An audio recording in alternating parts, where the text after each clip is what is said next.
समझते हैं supreme court के बारे में। सुप्रीम कोर्ट में न्यायाधीशों की संख्या कितनी होती है, न्यायाधीशों की नियुक्ति कैसे की जाती है और न्यायाधीशों को कैसे हटाया जाता है, और सुप्रीम कोर्ट के गठन के बारे में समझते हैं। और सर्वोच्च न्यायालय, संविधान का भाग 5 चल रहा है अभी अपना। भाग 5 में 124 से लेकर 147 तक सर्वोच्च न्यायालय का उल्लेख मिलता है। अब सर्वोच्च न्यायालय के बारे में समझते हैं अपन। भारत शासन अधिनियम 1935 में संघीय जो न्यायपालिका थी, फेडरल कोर्ट बनाया गया, फेडरल कोर्ट, उसी का ही प्रतिरूप है सर्वोच्च न्यायपालिका, जिसको हम उच्चतम न्यायालय सुप्रीम कोर्ट भी बोलते हैं, उसका प्रतिरूप है। ठीक है, तो भारत सरकार शासन अधिनियम 1935 है, तो आप भी जानते हो भारत शासन अधिनियम 1935 संविधान में कितना बड़ा रोल अदा करता है।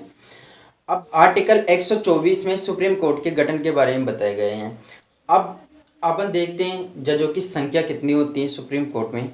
तो आर्टिकल 124 में जब संविधान में उल्लेख किया गया तो कहा गया 7 प्लस CJI, 7 जज होंगे और 1 CJI होगा, बराबर 8 होंगे। संविधान में 8 जजों का उल्लेख है सुप्रीम कोर्ट में। इसके बाद में इनकी संख्या बढ़ाकर 25 प्लस CJI की गई, 26 हुए। उसके बाद 30 प्लस CJI की गई, 31 हुए। अगर वर्तमान में संख्या देखें सुप्रीम कोर्ट की 33 प्लस CJI का पद बराबर 34 जज हैं सुप्रीम कोर्ट में।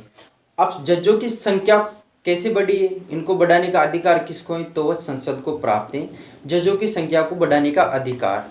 ठीक है, योग्यता, जजों की सुप्रीम कोर्ट के जजों की योग्यता क्या होनी चाहिए, तो 10 साल तक वो किसी भी हाई कोर्ट में वकील के रूप में, एडवोकेट, अधिवक्ता के रूप में उसने कार्य किया हो। ठीक है, या फिर वो 5 साल तक किसी भी हाई कोर्ट में जज के रूप में कार्य किया हो उन्होंने, या राष्ट्रपति के नज़र में कानून का अच्छा जानकार हो। तो ये हो गई सुप्रीम कोर्ट के न्यायाधीशों की योग्यता। और फर्स्ट में वो तो बताने की जरूरत है नहीं कि वो भारत का नागरिक हो, ये तो सभी पर ही लागू होता है। बड़े बड़े जितने भी पद हैं उन पर सभी पर लागू होता है कि वो भारत का नागरिक हो। अब इनकी नियुक्ति देख लेते हैं। अब इनकी नियुक्ति कैसे होती है, तो नियुक्ति राष्ट्रपति जी महोदय के द्वारा की जाती है।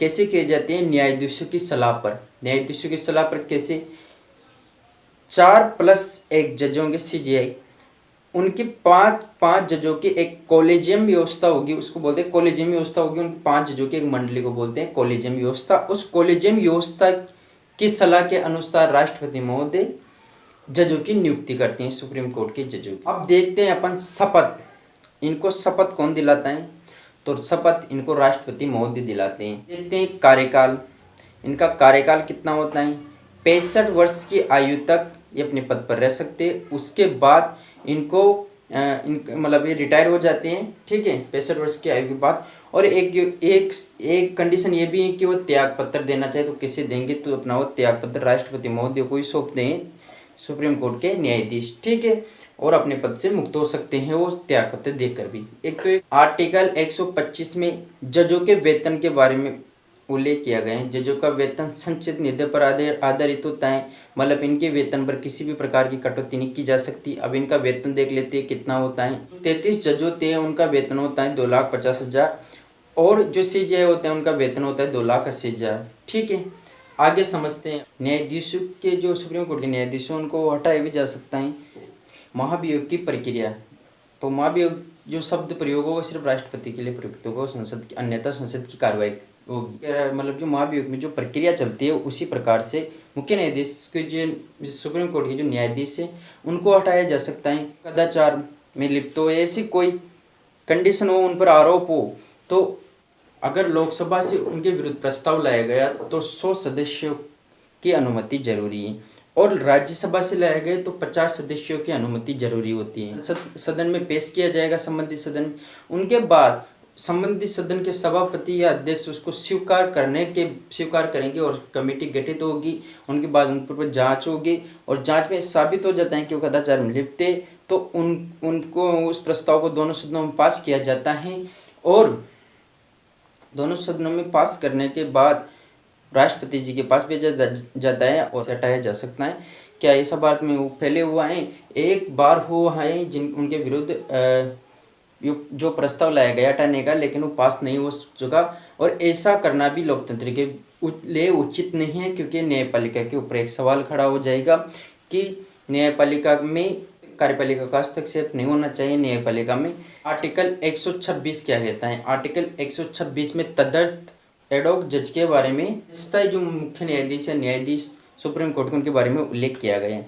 यदि मान लीजिए कि सुप्रीम कोर्ट में न्यायाधीशों की संख्या कम हो गई या कमी पड़ गई न्यायाधीशों की, तो राष्ट्रपति नियुक्ति कर सकते हैं अस्थायी न्यायाधीशों के रूप में। जो सुप्रीम कोर्ट के न्यायाधीश होंगे, जो न्यायाधीश होंगे सुप्रीम कोर्ट के, तो संबंधित chief justice of high court उसकी सलाह plus chief justice of India की सलाह के अनुसार राष्ट्रपति जो में न्यायाधीशों की कमिटी उनको पूर्ति के लिए न्यायाधीशों की नियुक्ति कर सकते हैं। ठीक है, वो होते हैं तदर्थ उनके पदों पर रहेंगे, उनको वेतन भत्ता और सैलरी उतनी ही मिलेगी, उनका सभी का पाने का वेतन भत्ते का अधिकार होगा। वो अस्थायी एडॉक जज होते हैं। ठीक है, उसके बाद जो सुप्रीम कोर्ट के जो सेवानिवृत्त जज होते हैं उनके लिए संविधान में क्या प्रावधान है? आप सभी को पता है, जो सेवानिवृत्त जज होते हैं उन पेंशन वगैरह मिलते हैं, लेकिन संविधान में प्रावधान है कि यदि सुप्रीम कोर्ट के जो न्यायाधीश हैं उनकी संख्या कमी हो जाए तो जो सेवानिवृत्त जज हैं उनको भी स्थायी न्यायाधीशों के रूप में नियुक्त किया जा सकता है, और राष्ट्रपति करते हैं चीफ जस्टिस ऑफ इंडिया की सलाह के अनुसार। ठीक है, आई होप आपको लगभग सारे सुप्रीम कोर्ट से सारे डाउट क्लियर हुए होंगे। नेक्स्ट वीडियो में अपन समझेंगे सुप्रीम कोर्ट की शक्तियों के बारे में। तब तक के लिए जय हिंद, वंदे मातरम।